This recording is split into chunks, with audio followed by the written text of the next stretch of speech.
ಇವತ್ತಿಗೂ ಭಾರತದಲ್ಲಿ ಕೆಲವು ಜನರಿಗೆ ಅನ್ಸುತ್ತೆ ಸೆರಗು ಅಥವಾ ಗುಂಗಟ್ ಭಾರತೀಯ ಸಂಸ್ಕೃತಿಯ ಭಾಗ ಎಂದು. ಆದ್ರೆ ಈ ತರ ಇಲ್ವೇ ಇಲ್ಲ.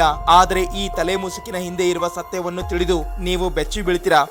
ನೀವು ಸಮಯದಲ್ಲಿ ಸ್ವಲ್ಪ ಹಿಂದೆ ಹೋದಾಗ ಪ್ರಾಚೀನ ಭಾರತದಲ್ಲಿ ಸೆರಗು ಹಾಕಿಕೊಳ್ಳುವ ಸಂಪ್ರದಾಯ ಇರ್ಲೇ ಇಲ್ಲ.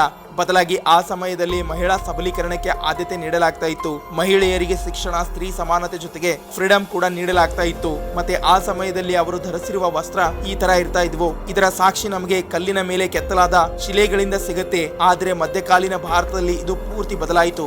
ಯಾವಾಗ ಮುಸ್ಲಿಂ ದಾಳಿಕೋರರು ಹಿಜಾಬ್ ಮತ್ತೆ ಗೋಂಗಟ್ನ ಕಲ್ಚರ್ ತಮ್ಮ ಜೊತೆಗೆ ತಗೊಂಡು ಬಂದಿದ್ದರು. ಮತ್ತೆ 12ನೇ ಶತಮಾನದಲ್ಲಿ ದಾಳಿಗಳು ಹೆಚ್ಚಾದಾಗ ಹಿಂದೂ ಮಹಿಳೆಯರ ಅಪಹರಣ ಮತ್ತೆ ಲೈಂಗಿಕ ಶೋಷಣೆಗಳು ಜಾಸ್ತಿ ಆಗಲು ಪ್ರಾರಂಭ ಆದವು. ಇದರಿಂದ ಪಾರಾಗಲು ಮಹಿಳೆಯರು ಹಿಜಾಬ್, ಬುರ್ಕಾದಿಂದ ಇನ್ಸ್ಪಿರೇಷನ್ ತಗೊಂಡು ಗುಂಗಟ್ ಅಥವಾ ಸೆರಗು ಹಾಕಿಕೊಳ್ಳಲು ಪ್ರಾರಂಭ ಮಾಡಿದ್ರು. ಅದಕ್ಕೆ ಈ ಗುಂಗಟ್ನ ಸಂಪ್ರದಾಯ ಅತಿ ಹೆಚ್ಚು ನಾರ್ತ್ ಇಂಡಿಯಾದಲ್ಲಿ ಜಾಸ್ತಿ ಇದೆ, ಸೌತ್ ಇಂಡಿಯಾದಲ್ಲಿ ಕಡಿಮೆ ಇದೆ.